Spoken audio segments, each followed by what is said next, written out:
नमस्कार, मैं विशाखा ठाकुर। स्वागत है आप सभी का क्रिप्टो टीवी में। पेश है आज की मुख्य खबरें। क्रिप्टो करेंसी ने किया मिक्स ट्रेड, बिटकॉइन रहा $23,000 के करीब।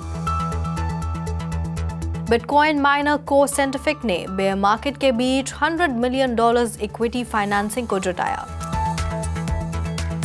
क्रिप्टो एक्सचेंज क्यूकॉइन ने एक्सचेंजेस के लिए जुटाए $10 मिलियन। क्रिप्टो एक्सचेंज हैशफ्लो ने $400 मिलियन के वैल्यूएशन पर जुटाए $25 मिलियन। यूएस SEC ने इनसाइडर ट्रेडिंग मामले में 9 क्रिप्टो करेंसी को सिक्योरिटीज के रूप में किया टर्म। स्पेनिश एक्सचेंज Bit2Me ने पेरुवियन क्रिप्टो एक्सचेंज को खरीदा। NFT हैक विक्टिम्स को इथेरियम में $500,000 रिटर्न करने जा रहा है प्रीमिंट। मेटावर्स और Web3 प्लेटफॉर्म्स ने ओपन मेटावर्स अलायंस को किया लॉन्च। शुक्रवार को सुबह क्रिप्टो करेंसी ने मिक्स ट्रेड किया क्योंकि इन्वेस्टर्स ने टेस्ला के 75% बिटकॉइन स्टैश को $936 मिलियन में बेचने के फैसले को अब्सॉर्ब करना जारी रखा। साथ ही यूरोपियन सेंट्रल बैंक द्वारा अपनी की रेट में 50 बेसिस पॉइंट्स की बढ़ोतरी के बाद मार्केट रेट्स के अलाइन होने का इंतजार किया, जो एक दशक में पहली बढ़ोतरी है। टेक हेवी नैस्डैक के 1.3% चढ़ने के साथ यूएस स्टॉक्स में गुरुवार को तेजी आई, जबकि S&P 500 में लगभग 1% की बढ़त हुई। इन्वेस्टर्स को उन रिपोर्टों से भी प्रोत्साहित किया गया कि यूएस फेडरल रिजर्व अधिक मजबूत 100 पॉइंट हाइक का विकल्प चुनने के बजाय 75 बेसिस पॉइंट्स की रेट ऑफ इंटरेस्ट को बढ़ाएगा, जो इकोनॉमी को रिसेशन में धकेल सकता है। मार्केट कैपिटलाइजेशन द्वारा सबसे बड़ी क्रिप्टो करेंसी को हाल ही में पिछले 24 घंटों में 0.5 परसेंटेज पॉइंट नीचे जाने के साथ अराउंड $23,100 पर ट्रेड करते देखा गया, जबकि उसी समय के दौरान 3% ऊपर जाते हुए ईथर ने $1,570 पर ट्रेड किया, जबकि दूसरे मेजर ऑल्ट कॉइन्स में कॉस्मोस के एटम और पॉलीगन के मैटिक ने 8% से ज्यादा की बढ़त के साथ ट्रेड किया। हैश रेट के सबसे बड़े बिटकॉइन माइनर को साइंटिफिक ने लिक्विडिटी को बूस्ट करने के लिए 2 साल में बैंक को $100 मिलियन तक के शेयर बेचने के लिए इन्वेस्टमेंट बैंक बी रायले के साथ एक एग्रीमेंट पर साइन किया है। ये डील ऐसे समय में हुआ है जब क्रिप्टो मार्केट्स नीचे हैं और पब्लिकली ट्रेडेड माइनिंग कंपनी के शेयरों में कोर साइंटिफिक सहित साल के दौरान 50 to 80% की गिरावट आई है। कोर साइंटिफिक के पास इन न्यू शेयर्स को जारी करने का अधिकार है, लेकिन कोई ऑब्लिगेशन नहीं है। ऐसे में कोर साइंटिफिक के CEO माइक लेवाइट ने स्टेटमेंट में कहा कि कंपनी अपनी बैलेंस शीट को मजबूत करने और माइनर के एक्सपैंड में मदद करने के लिए फंडिंग का इस्तेमाल करने की योजना बना रही है। कोर अपने बिटकॉइन का एक हिस्सा बेचकर फंड्स जुटा रहा है, जो वह माइन कर रहा है। पिछले महीने इसने $23,000 की औसत कीमत पर 7,202 बिटकॉइन बेचे और लगभग $167 मिलियन जुटाए थे। रिपोर्ट्स के अनुसार क्रिप्टो एक्सचेंज क्यूकॉइन ने सस्क्यूहाना इंटरनेशनल ग्रुप से एक स्ट्रैटेजिक इन्वेस्टमेंट में $10 मिलियन जुटाए हैं।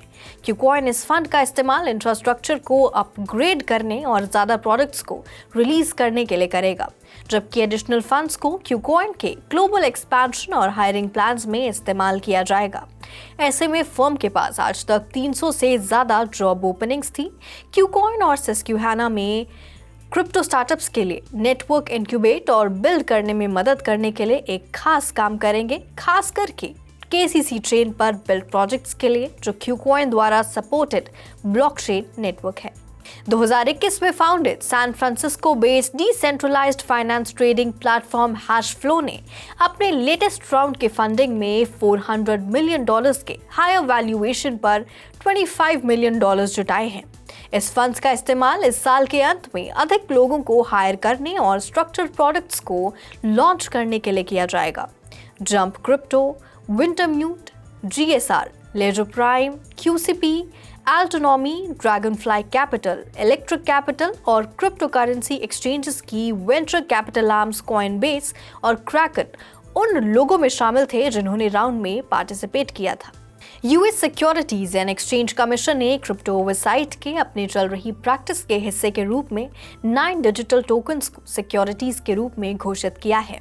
ये घोषणा सिक्योरिटीज रेगुलेटर द्वारा दायर एक शिकायत का हिस्सा थी, जिसमें एक फॉर्मर कॉइनबेस प्रोडक्ट मैनेजर पर अपने भाई और एक दोस्त को सुझाव देकर इनसाइडर ट्रेडिंग में शामिल होने का आरोप लगाया गया था, जिस पर एक्सचेंज ने आने वाले भविष्य में लिस्ट होने की योजना बनाई थी।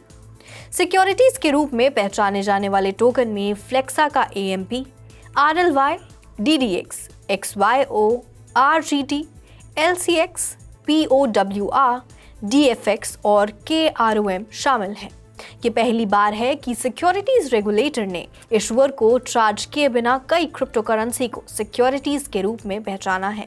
सबसे बड़े स्पेनिश क्रिप्टो एक्सचेंज Bit2Me ने पेरुवियन पेयर फ्लूएज में मेजॉरिटी स्टेक हासिल कर ली है।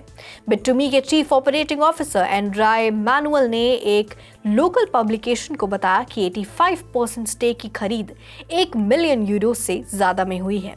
फ्लूएज मार्च 2021 से ऑपरेशनल रहा है, जिसे इसके को-फाउंडर और CEO लुइस एडुआर्डो बेरोस्पी द्वारा लीड करना जारी रखा जाएगा। Bit2Me के COO ने यह भी डिस्क्लोज किया कि वे चिली में एक एक्सचेंज को हासिल करने और कोलंबिया और यूरुग्वे जैसे लैटिन अमेरिका कंट्रीज को एक्सचेंजेस पर नजर रखने के लिए बातचीत के दौर में था। NFT रजिस्ट्रेशन साइट प्रीमिंट, जिसे वीकेंड में हैक कर लिया गया था और यूजर्स के वॉलेट से 300 से ज्यादा NFTs लिए गए थे, ने कहा कि इसका एम हैक के विक्टिम्स की रीइंबर्स करना है। प्रीमिंट CEO ब्रेंडन मलिगन ने एक लाइव स्ट्रीम्ड इंसिडेंट अपडेट में खुलासा किया कि कंपनी ने थर्ड पार्टी नॉन प्रीमिंट एम्प्लॉय के साथ साझेदारी में रविवार के ब्रीच के दौरान चोरी किए गए सभी NFTs की लिस्ट तैयार करने के लिए इस वीक ऑन चेन एनालिसिस किया। उस लिस्ट के हर एक एसोसिएटेड क्रिप्टो वॉलेट को इस हफ्ते एक इथीरियम रीइंबर्समेंट मिलेगा, जो हर चोरी किए गए NFT के कलेक्शन फ्लोर प्राइस के बराबर होगी। मलिगन ने इंडिकेट किया है कि प्रीमिंट निशाना बनाए गए कस्टमर्स को अराउंड 340 ईथर्स या $525,000 से थोड़ा ज्यादा रीइंबर्स करेगा। मलिगन ने यह भी कहा कि प्रीमिंट ने वॉलेट ऑथेंटिकेशन टूल वोल्कैन का एक्वायर किया था, जो कस्टमर सिक्योरिटी के लिए कंपनी की लॉन्ग टर्म कमिटमेंट को प्रदर्शित करता है। मलिगन के अनुसार कोलैबोरेशन के बारे में ज्यादा जानकारी अगले हफ्ते जारी की जाएगी। मेटावर्स और Web3 प्लेटफॉर्म्स ने क्रिप्टो इंडस्ट्री के इंटरऑपरेबिलिटी इश्यूज से ओवरकम करने के लिए Web3 के लिए एक ओपन मेटावर्स अलायंस बनाने का फैसला किया है, जिसमें ट्रांसपेरेंसी, इंक्लूसिवनेस, डिसेंट्रलाइजेशन और डेमोक्रेटाइजेशन अलायंस के 4 कोर प्रिंसिपल्स हैं। Alien Worlds, Animoca Brands, Dapper Labs, space, SuperWorld, the Sandbox, Upland और वॉक्सल्स ने जॉइंट एंटिटी को फॉर्म किया है। एक ट्रांसपेरेंट और user centric government system ensure करने के लिए OMA3 को एक डिसेंट्रलाइज्ड ऑटोनोमस ऑर्गेनाइजेशन के रूप में एस्टैब्लिश किया जाएगा। ये स्पेसिफिक मेटावर्स रिलेटेड टॉपिक्स पर फोकस करेगा, जैसे कि non fungible tokens, protocols, transferable identity, virtual world के बीच पोर्टल्स, मैपिंग और इंडेक्सिंग। इसके अलावा अनाउंसमेंट 22 जुलाई को लंदन में ग्लोबल NFT समिट के दौरान OMA3 की आउटलाइन से जुड़े और डिटेल्स को डिस्क्लोज करने का वादा करती है। आज की खबरों में फिलहाल इतना ही। क्रिप्टो से जुड़ी ताज़ा अपडेट्स जानने के लिए जुड़े रहिए क्रिप्टो टीवी से। मैं विशाखा ठाकुर अब लेती हूँ आपसे विदा।